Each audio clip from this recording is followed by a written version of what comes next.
All right, we're going to go ahead and get started. There's always technical issues. All right, welcome to our special foster care appreciation. Is that the technical term? I think foster care awareness, foster care appreciation month. Huge thank you to the state retention and recruitment coalition.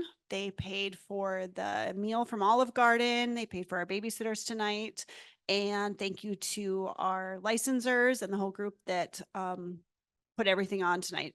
It was nice to be able to take a break for all of us board members, and hopefully you guys feel spoiled and special tonight. So thank you to all of them. Just a reminder that if you haven't paid dues yet, please do that. Adam in the back, he will take your money. Upcoming schedule, June, we will have a regular meeting, topic to be determined. July, we will not be meeting. So if you're looking ahead for your credits that you need, we will not be meeting in July. And then August is our picnic. So just FYI. Amber, are you back? Amber has an announcement. Hello, everyone. So on your table, you'll find some little nuts, and Haven Hills would just like to say that we really appreciate you guys. This is Foster Parent Appreciation Month, and we all are a little nuts, so we wanted to share some nuts with you guys. I mean, we have to be foster parents, right?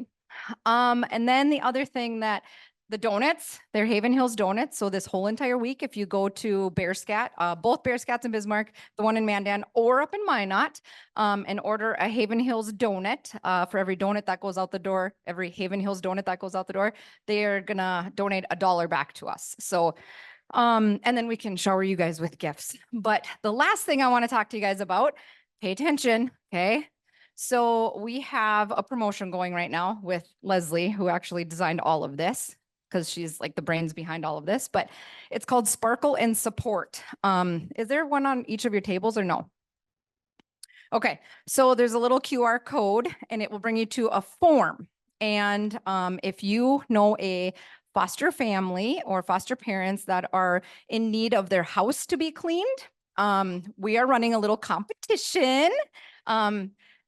Right? Daily, yes. Hourly, right? Yep. So if you know a foster family, or if you nominate a foster family, just fill out the information on this form. It's a quick little, I don't know if you guys have done those little surveys or whatever, but it's a quick little form. And we, as Haven Hills board members, will go through and pick the winners. I don't know what date. Leslie's going to tell me here in a second.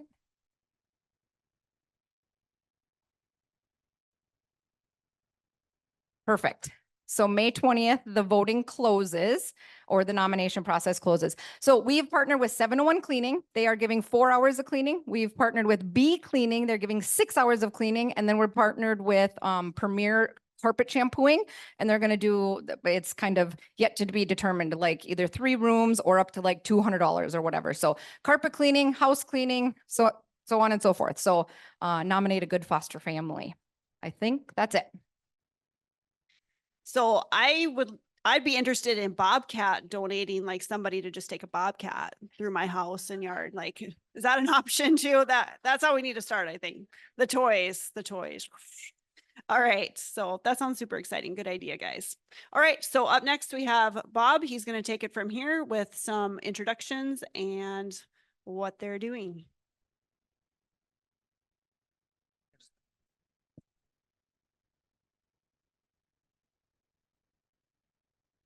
Definitely gonna have to hang on to this thing here. It wants a tip back.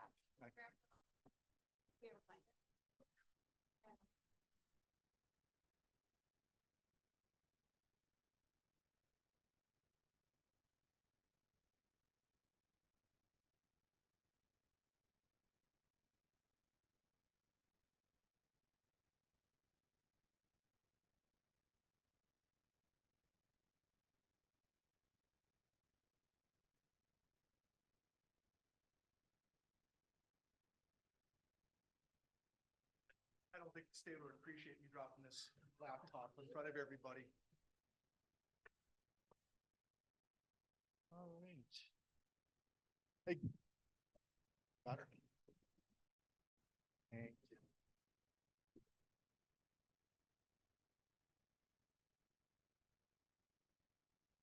Thank you much. Again, I am really grateful to be standing up before all you amazing people here. Again, my name is Bob Shuck. I'm with Children and Family Services. I'm with the licensing unit. I'm one of the supervisors. And I just want to do some shout outs here. We got, your licensures, at this event here, they put a lot of work in this here. So I want to acknowledge and shout out to Becca Cole, if she can come in here.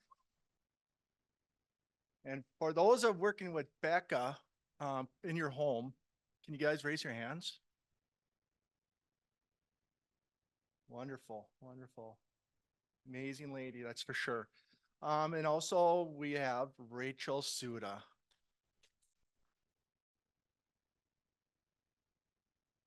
Okay, and also we had Kelsey Bless. She's our licensing administrator. If she can come in and do a little hand wave, that'd be great. There she is. There she is. All right. Like I said, I'm very honored to be up here. Last week, Rachel and Becca said, Bob, you're going to have to speak at this thing. I said, you're kidding me, right? It's like not a chance. And then yesterday again, it says, you got something put together, right? Nope, I do not. So I was kind of put on the spot here. I was thinking this morning here, and I was finding my our shirt here. As you see that the unit here has these nice shirts. What is it? Open mind, open hearts, open homes. So I kind of used that inspiration from those three phrases here to kind of put some words of gratitude together for you guys tonight. So hopefully these words are as amazing as you guys. So if I get a little bit choked up, just bear with me here. So tonight we are here to honor the unsung heroes amongst us, the foster care providers of North Dakota. Each one of you has opened not just your home, but your heart and your mind to the most vulnerable members of our community, which are our children. In the world, it is easy to turn away. You have chosen to lean in. You have chosen compassion over inconvenience, love over indifference, and hope over despair. Your selflessness knows no bounds. You offer stability, care, and a sense of belonging to those who need it most. In your embrace, children find safety. In your guidance, they find direction. In your love, they find healing. You are the anchors in the storm, the beacon of light in the darkness, and the steady hand that shapes the future. But the impact goes far beyond the walls of your homes.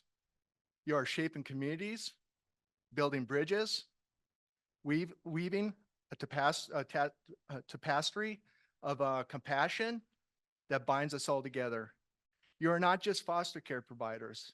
You are guardians of hope, champions of resilience, and stewards of humanity. So tonight, as we gather to celebrate you, let us not only express our gratitude, but also our admiration. Admiration for your strength, your kindness, and your unwavering dedication to the well-being of our children. You are the embodiment of the saying, it takes a village. And for that, we are eternally grateful. Thank you from the bottom of our hearts for opening up your hearts, minds, and homes. Thank you for being the difference difference maker, the change bringer, and everyday heroes that the world so desperately needs. May your light continue to shine bright, illuminating the path for all those that follow in your footsteps. Cheers to you guys, the foster care providers of North Dakota. Tonight and always, you are appreciated, you are valued, and you are loved. Thank you.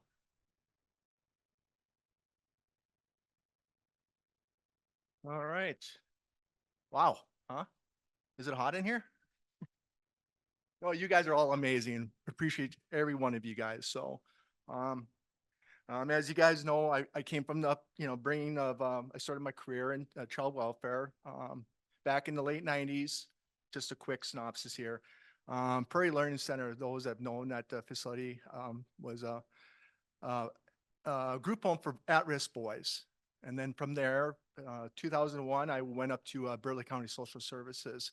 I spent 17 years of my career up there doing foster care case management, which a lot of these ladies in the background are currently doing today. 2017, I went up to the regional office. That kind of got dissolved. We had some redesign work that went on. We went to field service specialist. I was in the licensing lane.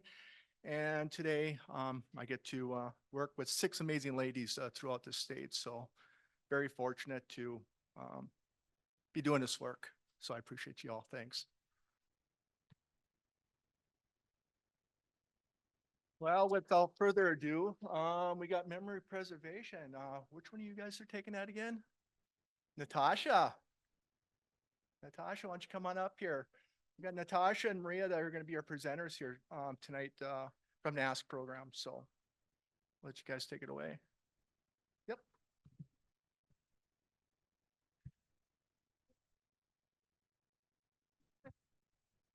Hi, everyone.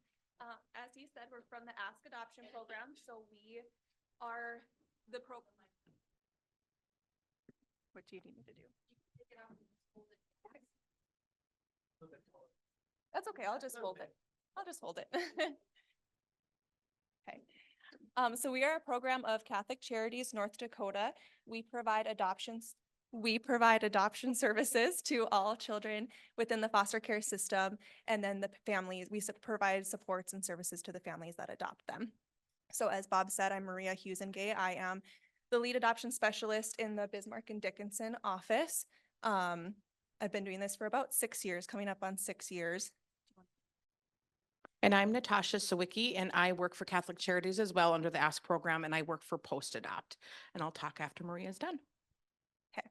So I was asked, or we were asked to do a presentation on, I don't know, are you controlling the slides? Okay. You can go over to the next one.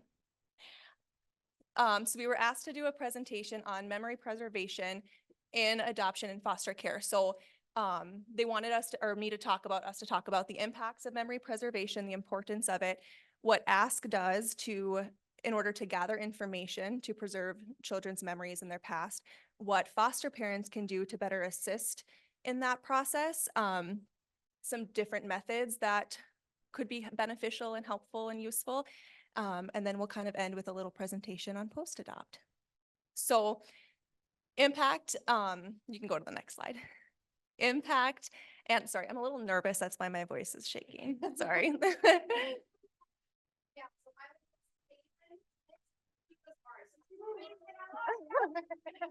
Thank you. Thank you. So, okay, impacts and importance of memory preservation. So what memory preservation allows us to do, allows our children to do, is build a connection from their past to their present and ultimately into the future. And when we assist in gathering information, gathering everything we can to understand where a child came from, and we open up that conversation with these children, what we're doing is we're telling these children that their past matters. What happened to them matters. Their experience matters. It's important to them. It's important to us, and ultimately it's important to the future relationships that they're going to build throughout their lifetime. And when children are better able to understand their past, have a little bit more firmer idea of their history, and they're better able to process the losses that they've experienced, that in turn is going to mitigate, it's not going to eliminate, but mitigate the adverse effects of that feeling of rejection and abandonment. Kids don't have to have a giant question mark on their past and not know information about where they came from at any age, because the professionals in their life, the caregivers in their life, the people in their life are actively working to gather this information, put together the pieces of a child's life, and then preserve those pieces for a child to carry with them into the future, whether that's if they return back to their birth family, whether that's if they move on to a different foster home, or whether that's if they're adopted into their adult years. So probably one of the greatest impacts that it has on a child is, or memory preservation has on a child, is that it allows children to create a better sense of their identity. So it allows them to have identity formation. And what identity formation really is it's exploring the questions of who am I? Where did I come from? How do I figure out who I am? If there's gaps in my past, if I don't truly understand where I came from, where I've lived, who I've all met, who took care of me, things like that. And so a child's self-concept is so largely impacted by their past and their experience.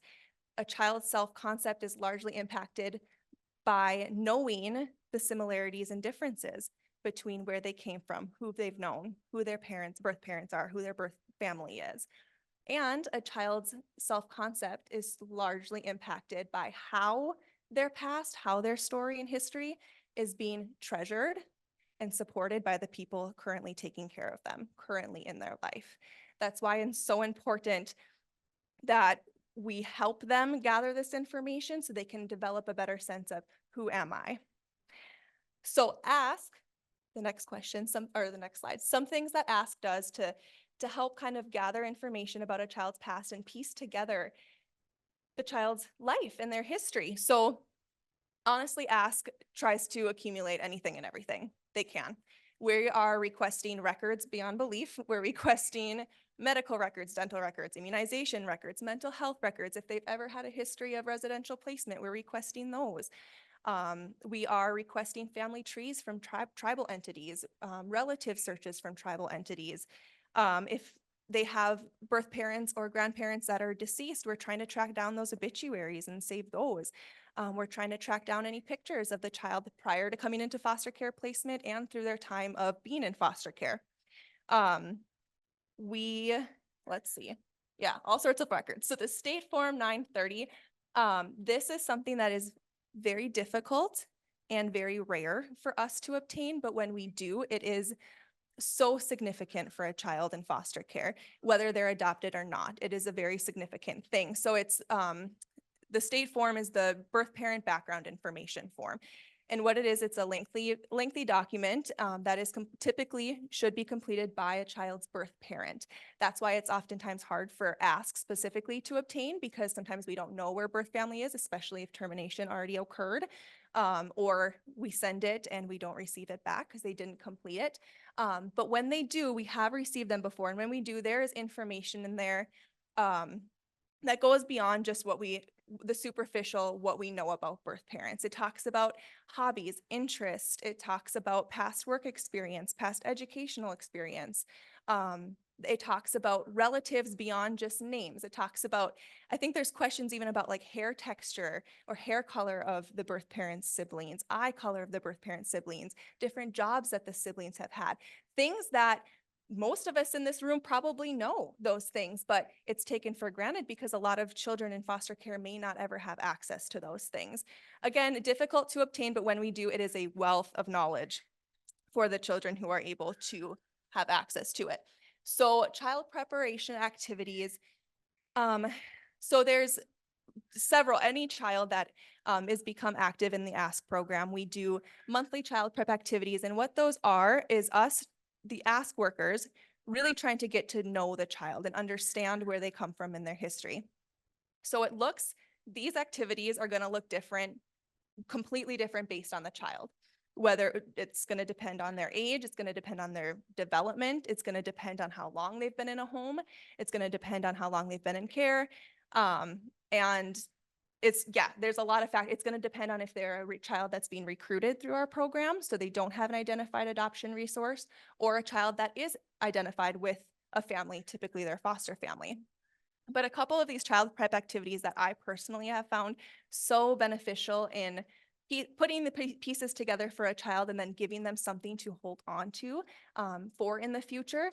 One of the things that I like to do, typically I do this with recruitment kids, but it could be done with any child. So I call it a roadmap of where children have been placed. And so we literally draw homes and we talk about each home that they've been in to the best of their memory. So we color the house. We talked about who's lived there with them. Did you have parents? Did you have siblings? Did you have a dog? Do you remember what school you went to when you lived there? Who was your teacher? What was your favorite class when you lived there? Just all sorts of questions, and we write it down. And at the end of it, you know, it may take several visits, but at the end of it, we have a roadmap for this child. And years down the road, if they return to their birth family, if they are adopted, if they're an adult, someday they're able to look back in this, and this will trigger memories of their past of I completely forgot that I lived in this home when I was younger. Yes, I remember this mom. Yes, I remember this dog, things like that. Another thing that I like to do for child prep activities, which this, again, I typically do with recruitment youth, but it could be done with any child, is there's really no name for it. I kind of just made it up, but we create like a heart pocket and we cut out a bunch of little hearts, and the child, I talk to the child about who's important to them, who are significant people in their life right now or significant people that they remember. And they write down the names of these people on the hearts. And then we put them in their heart pocket and we save it in like a memory box or something. And so it helps us kind of formulate who's important to that child right now. But again, it serves as something where in the future, you know, if they return to a birth family, if they move to a different foster home, if they're adopted, they're able to look in this heart pocket years down the road if they want to, and recall some of these people that once played a very significant role in their life that they may not remember. So those are just a couple child prep activities I like to do. The de-identified file, I'm going to skip down to that just because it kind of goes back to the records thing. Anything we receive, the AASK program, any records that we get, we compile into the child's AASK adoption file. And then everything is de-identified. So like last names, birthdays, social security numbers, everything like that is stripped out just to de-identify everything. And then at time of adoptive placement, if a child is going to be adopted by a family, that file is given to that family. So they have access to all of those records. That's why we want to gather as much as we can so the family has those records and the child has those records too. It is up to the family at that point when they want to share that file with their child. You know, depending on age, we want to make sure it's age appropriate and developmentally appropriate for the child. And so it may take years, it may take until they're an adult, but it is theirs to share with the child, and it does have valuable information in there. The child adoption assessment, that is essentially after we have all these records, we have all of our information, we talk to case managers, we're talking to foster parents, we're doing these child prep activities. The child adoption assessment is a condensed version, a condensed document of all of that stuff. So we compile into a 8 to 15 page document. It does not do a child's life justice by any means, but it really is just an overview of the significant things that really should be mentioned and remembered for a child and assessed for a child. The important thing about the child adoption assessment is if somebody is adopted and they turn 18 and they come back to the AASK Adoption office and they say, I was adopted through your program, can I have my file? Do you have any record of my file? The child adoption assessment is the only document that we are able to give to that person. Again, the de-identified file is given to the family at time of adoptive placement, and so the hope is at some point in that person's life, they're able to have access to that file. But if they don't, if it's misplaced, if they don't have access to it anymore, that child adoption assessment is the only thing they can have. That's why it's so important that we make it as robust as possible. So when the child has that, they know what their life looked like at the time it was written. Obviously, we can't possibly, like I said, give the child's whole life justice in just that document, but we can do our best to kind of give them a glimpse of what it was like at that time. Perfect. Okay, so foster parents, things that I say role here, but it's really things that I would just encourage you guys to do, things that we've seen that are helpful for a child at any stage within their foster care experience. So ask the questions. And I say that specifically, well, at any point, obviously, but when children move into your care, ask the questions to get to know a little bit about where they just came from and what's important to them. So things like, what was your favorite meal in the last house that you were in, or that your birth parents have ever cooked you? How did you celebrate holidays in your past homes? Do you have any special traditions that are important to you that you would like us to implement into our home? And these questions are really twofold. So one, it gives you the opportunity to implement some of these things into your home to hopefully aid with the transition and build that connection with the foster child. But it also allows you the opportunity to write that stuff down, right? Get a journal, get a piece of paper, get whatever you have to do. Write down these things that these kids are saying in the beginning and throughout their time in your home. Because as children moved on to new homes, or as they go back to their birth home, as they build new traditions and make new memories, they start forgetting some of these old things, right? That's the way the human brain works. And so it's important that, or it's very valuable that these things are written down so children can have that. They can have pieces of things that were once so important to them that they may have forgotten. Keep the conversation open. So I encourage you to have open, honest conversations about a child's birth history and where they came from and any foster care experience that they've had previously to your home. I strongly, strongly encourage not to talk negatively about their past experiences or their past caregivers. Obviously, allow the child to have their emotions about that. If they've come from a history of trauma and loss, abuse, neglect, if they're in foster care, there's trauma there. And so obviously allow that child to express any feelings and emotions they have about that. But as caregivers, as professionals, we can't, quote unquote, fuel that fire. Our job is to treasure their past and their story, because at the end of the day, this is their only childhood. This is the only life they're going to have. And yes, it may be filled with really hard things and dark things and heavy things, but it's our job to try to find light in that and highlight the things that are beautiful and were beautiful about their childhood, because they deserve that. They deserve somebody to try to treasure and cherish their story. So I encourage having open conversations about that and really being somebody that wants to support them in finding the positives in some of that. So I also encourage you to gather information outside of asking questions and conversations with the child. So a couple examples I have, that we had an adoptive mom who, and it could be adoptive mom, it could be a foster parent, but an adoptive mom who called every one of her adopted child's past schools and received all of their school pictures. Seemingly simple, kind of insignificant, right? But taken for granted, because how many of us probably to this day have access to our old school pictures or have parents that have saved this stuff for over the years, right? And this child may have never had access to that stuff had that foster parent not gone above and beyond past the conversations of learning things about that child and actually doing the work. Another example, we had an adoptive family who took their adopted child to their birth father's memorial. Probably pretty uncomfortable to do that. There could have been feelings and emotions surrounding that, but they did. And while they were there, this child met up with several relatives, and those relatives had given them lots of baby pictures of this adopted child.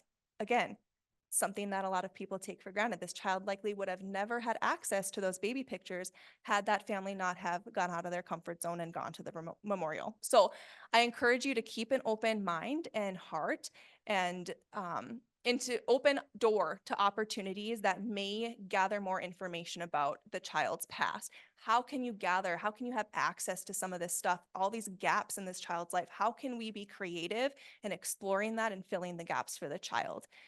Because as they get older, they're going to question that and they're going to struggle and grieve those losses and those gaps. And so it's important now for professionals and caregivers to try to do their part in that. Obviously, then provide any information you can to ask. That's always helpful. If adoption is the goal, if they are a referral to the AASK program, that is the goal, is to follow through with adoption. Again, going back to that child adoption assessment, going back to their file, it is so helpful for us to know anything and everything we can about the child. Where have they received services? What do birth parents look like? Do you have pictures of birth parents that we can have to put in their file? Can we, just basically any information that you can give to us is very, very helpful. You can go ahead. So methods, these are pretty self-explanatory. Lifebook, that is something that AASK should be providing every child that becomes active in our program. So if we are actively working with a child on an adoption goal, they should be given a lifebook at some point in their process. And that really is just, it's an age appropriate. There's 3 different levels depending on the age of the child. And it kind of almost similar to like a scrapbook kind of thing. There's lots of pages about their past, where they've lived, where they come from, what their birth parents are like, what their siblings are like. There's information about their present life. What do they like to do? What are things that are important to them? Where do they live now?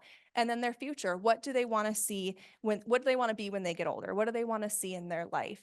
How do they feel about adoption? How do they feel about aging out of foster care? What's their permanent goal? I mean, it asks all kinds of those questions. And so that's something that some adoption workers do with the children. Sometimes, depending on the age, the child does it kind of at their own pace. And that's also something that foster and adoptive parents can do with the child too, to kind of fill those gaps and put those pieces together. Photo albums, obviously very helpful, very important. Anytime you have a chance to get your hands on photos or taking photos, I mean, I follow my son along all day long taking photos and they're valuable. Storybooks, so this not as popular for the older kids, but for younger kids, it's fun. They can be involved in drawing the pictures, taping the pictures on the pages, putting 1 or 2 sentences there just about information about what's in the picture, whether it's a relative, whether it's something they did that day, just kind of creating a storybook of their life, something that they can remember. Journals, I kind of already mentioned this, but as you're asking questions, as you're getting to know the child, as you're piecing together this information, write it all down. You're going to forget it. The child's going to forget it. And this way it's written down and preserved. Memory boxes, anytime you have any items of memorandum, anytime pictures, I mean, can go in there too. That heart pocket I was talking about, that roadmap I was talking about. I mean, really, anytime you have bits and pieces of things that you're able to preserve for a child. So if they do go back to their birth family, they have these memories, they have that heart pocket. If they go to a different foster home, they have some memorabilia from your home. And if they are eventually adopted and, you know, they grow up and move on, they still have pieces of their past.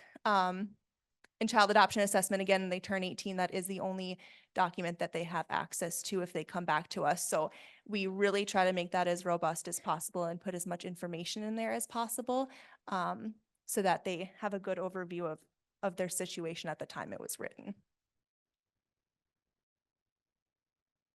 Okay, that's all for me. Okay, so like I had said before, I'm NaTasha Sawicki and I work for Post Adopt. So my program is after the child has been through foster care and our TPRs happen and they are adopted, I work with them. Next one. So the Post Adopt Network was created in 2016. At that point, there was only 1 worker, and now we have 4, and we are in all 4 regions. So we offer services to all adoptive families, whether it be through foster care, infant adoption, international adoption. We also work with families that do guardianship. So it might be something that maybe some of your kiddos, if you don't end up adopting them and they go through guardianship, we can also work with you. All of our services are free of charge, and it is a voluntary program. So some families, after they've kind of gone through the foster care system, they do not want any more involvement. They've kind of just been done. And we've had some families that want that, and others families, you know, just appreciate us kind of checking in on them. So it is something that we obviously respect everybody. So if they're wanting us to be involved, we will, and we won't if they don't want to. So why do families contact us? They might have subsidy questions. Maybe some of the kiddos' needs, when, you know, they're first in your homes, everything's great. And then after adoption, sometimes, you know, things get busy. Or, you know, the kids act out. I mean, just like any other child, you know, as they get older, there's different things that kids go through. And so we just kind of visit with them and work with families on that. We also do birth parent contact. We do service referrals to service providers. So if it's something that we're not able to kind of help with, we will definitely hook you guys up with a therapist or anybody that would be able to kind of answer your guys' questions if we're not able to. So the post finalized welcome. So after a child is put in adoptive placement, we give them a packet, and this packet has all kinds of information in it. It would be kind of some finalization questions. After adoption, you have to work on Medicaid and birth certificates and social security cards. All that stuff takes time and can be kind of cumbersome, but we will also help with that. And we just kind of give you the way of making it as smooth as possible. So with post-adopt, we usually call you about a month or so after the first or after the adoption, just to kind of congratulate you, check in, see how that first month's been going. Usually everybody's like, oh, it's great. You know, the kids have been with us for a long time, so not a whole lot's different. Some families are like, you know, wow, we can't believe it happened, or, you know, something's been going on. What can you help us with? And so we just want to make sure that we make that first contact, let you guys know that we're here. And then we do call you every 6 months after that for the first 2 years, just to kind of make sure that you guys know that someone's here as a support person. You're always welcome to reach out at any point as well if something comes up in between that time. So we do lots of different education and supports. We can do referrals to different treatment programs. Like I had said, therapists. We also kind of help with home care services if possible and needed. It just kind of depends on what that family is needing and what we feel that we're able to kind of help you guys with. So a lot of our work that we do is birth family contact. Now, some families are, you know, they're already connected with birth parents, foster parents are, some have not. And so that's something that we definitely help with. We can help with visits, we can help with phone calls, we can set all that stuff up. Letters, if it's not something families are open to either, we can definitely, you know, we talk with the families and kind of let them know. A lot of the time, you know, families, the adoptive families are just saying, you know what, the kids aren't ready for that, depending on their age. Sometimes after visits, you know, I don't know if any of you do have visits with birth families. Sometimes the kids can have, you know, tantrums and things like that afterwards because it brings up the trauma from them being, you know, in their home. And so depending, kind of working with therapists and obviously, you know, the parents, when you adopt, you know, they are your child. And so if you do not feel that that's appropriate at that time, we definitely work with you and we understand that. But we also want to always make sure that if it is appropriate and can, that it's what's best for the child. So we offer different support groups. That's one of the things that we do. We usually do them monthly. I usually do mine here. I've got them in Bismarck and Dickinson. We have workers in Minot, Fargo, and Grand Forks, and so we do it all around the state.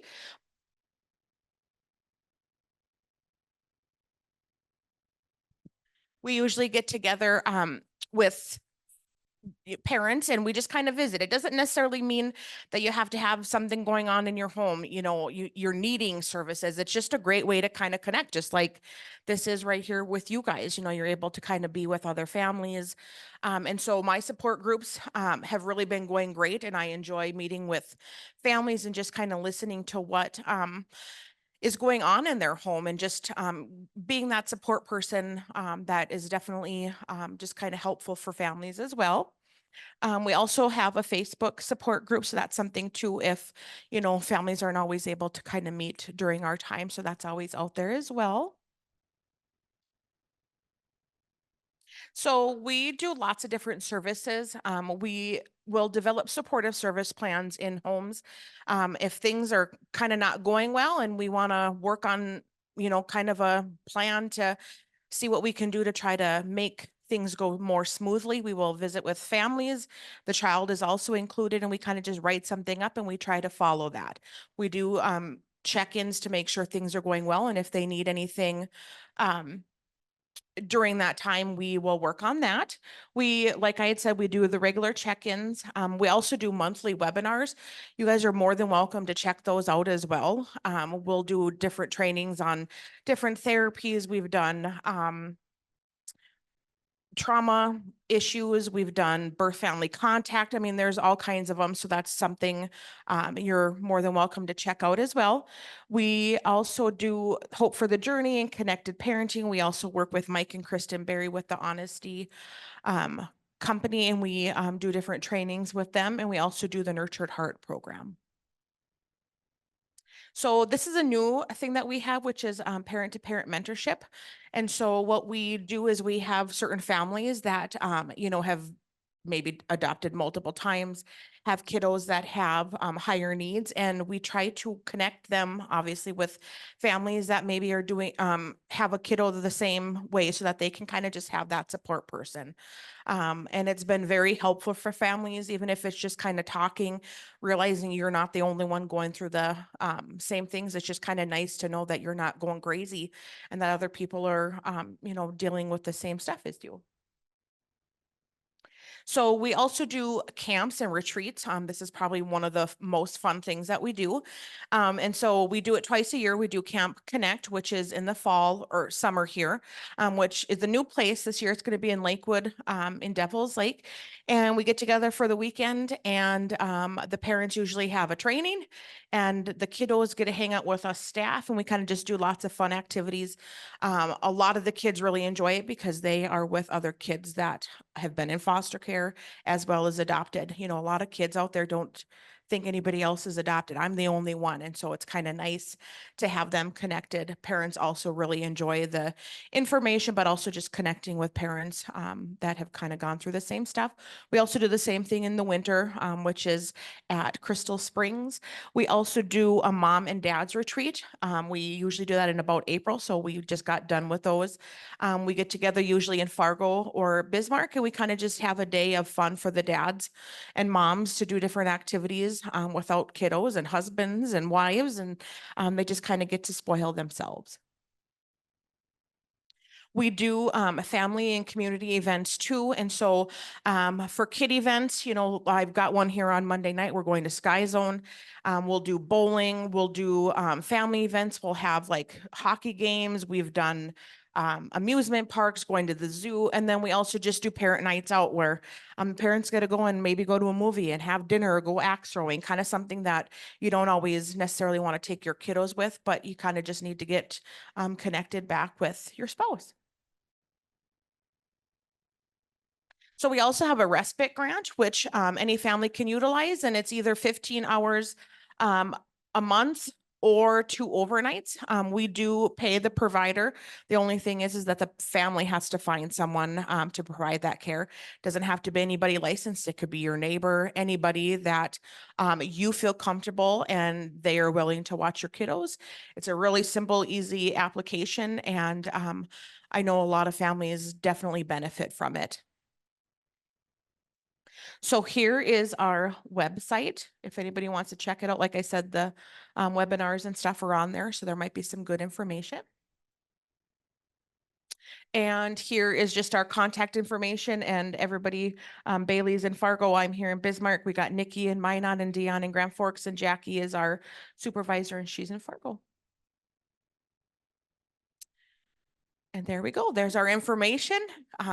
We want to thank you guys for listening, and if anybody has any questions, we are more than happy to answer.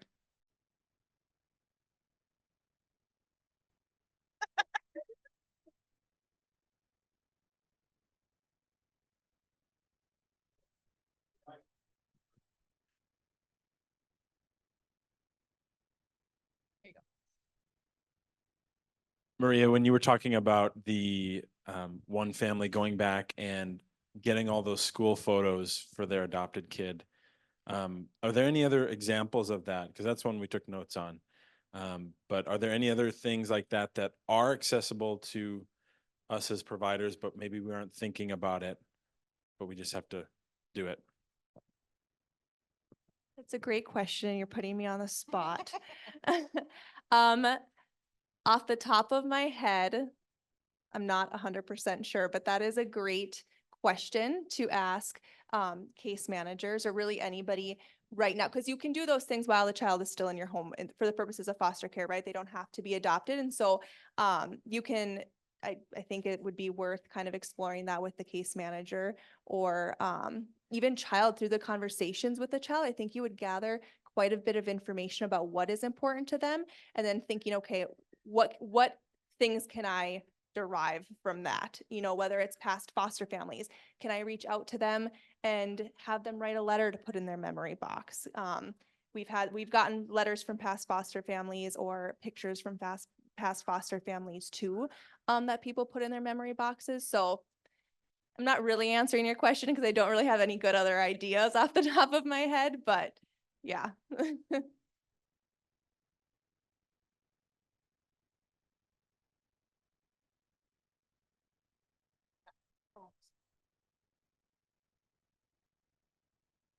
So how long, once ask is referred in, does that process tend to take?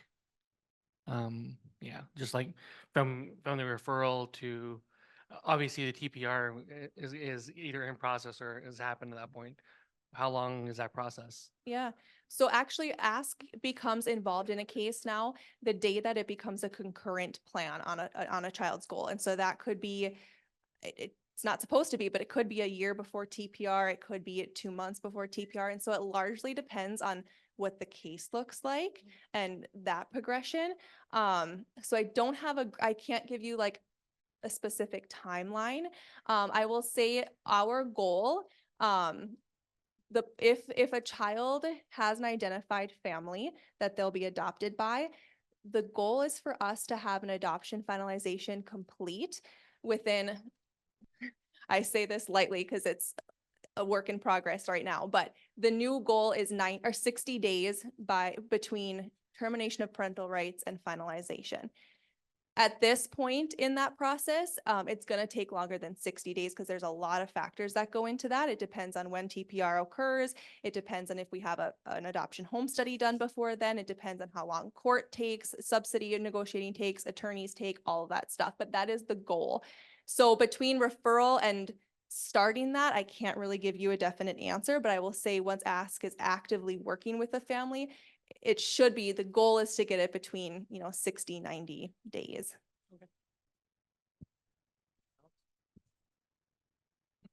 I have a question about the post. So for services, let's say there's like a special needs child, like he's special needs and like his plan is adoption, but like what kind of, is there extra services with that? Cause I didn't even know that there were all these, cause I've been terrified to even think about it with how special needs he is. So with post-op, no, we do not have anything like specific that we have, but we will try to work with you to get connected, to those services. Like I said, we have like the respite program, so that might be something, or the respite grant that you might want to, take a look at. But once the child is adopted, then we would, hopefully it was done too, before that there are services in place, whether it be, therapies, just different things. I have worked with families too that, their kiddos do have developmental disabilities. And so working with, West Central, or just getting them different, in-home services, connecting them with just other services that we have in the community is something that we would help you with, depending on, what stage that child is at as far as, age wise, is it something they could live, independently? Well, not independently, but with services or with somebody or in a group home. I mean, we would work with you to try to get all that stuff set up.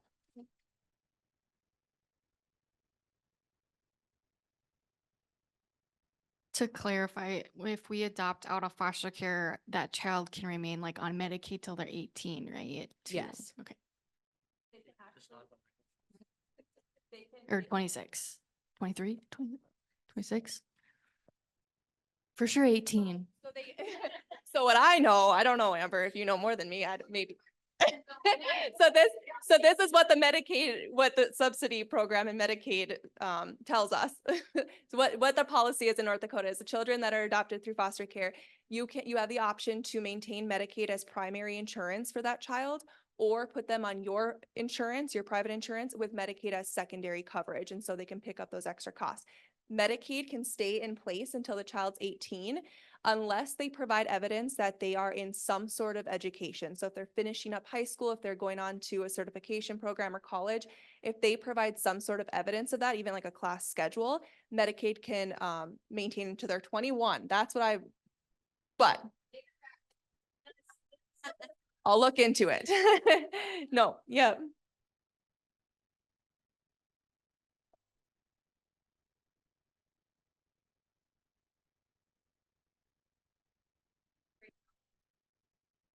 Thank you so much. Oh, I forgot my basket. It's not my basket. Did everybody have a chance to put in a one per family for the door prizes? Everybody got one in? It's okay. You didn't put one in? You're fine. You don't need one. I do have a slip. I do have the slips right over there if you want to grab those, Leslie. So thank you so much, ladies. That was really, really good and informative. Bob's leaving. He was supposed to do this. Bob. Bob, are you gonna draw? Are you gonna draw the names, the winners? You want to do this? Or are you The gonna ladies told me choose you were them out? doing it, so.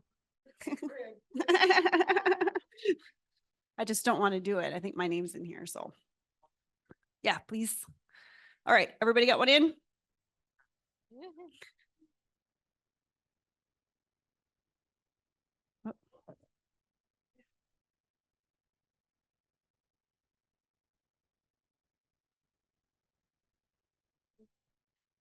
Heidi Labrie.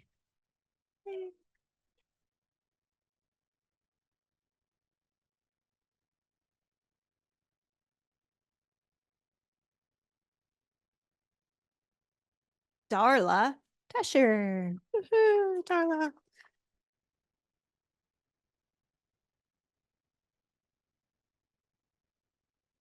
Ashley DeWall. Ashley. Yes, all right. Yay, that's fun. You got some more? How many more you need? I don't know, they, 5 more. Keep them coming, I guess. Amber Ball. That was rigged, Amber. She stuff the ballot box. All right. Joel Land.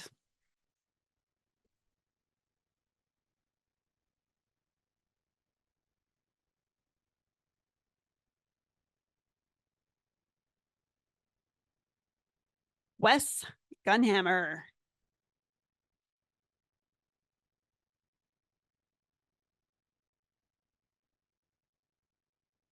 Okay, this one's from Burleigh County Human Services. Tim and Jadine Hughes. Hughes over there. All right. Yay. Three Rivers Human Services donated this one.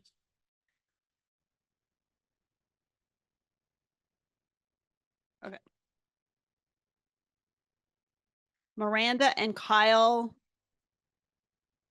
Okay, that one. Yay. Is that it? All right. Huge thank you to everybody who donated. That was really special. And we hope all of you felt special tonight.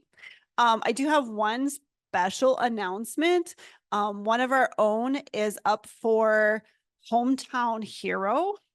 Amber Bull is Shields and the Bismarck Larks, correct, to do this.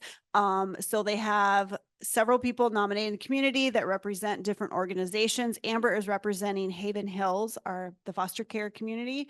And so if you would go on either Shields Facebook page or website or Bismarck Larks and vote for Amber, it would bring attention not only to an amazing person, but to a great cause in foster care and Haven Hills. So voting ends Friday. Get your votes in now. So I think that's it, unless there's any other announcements. Don't forget your dues if you have dues.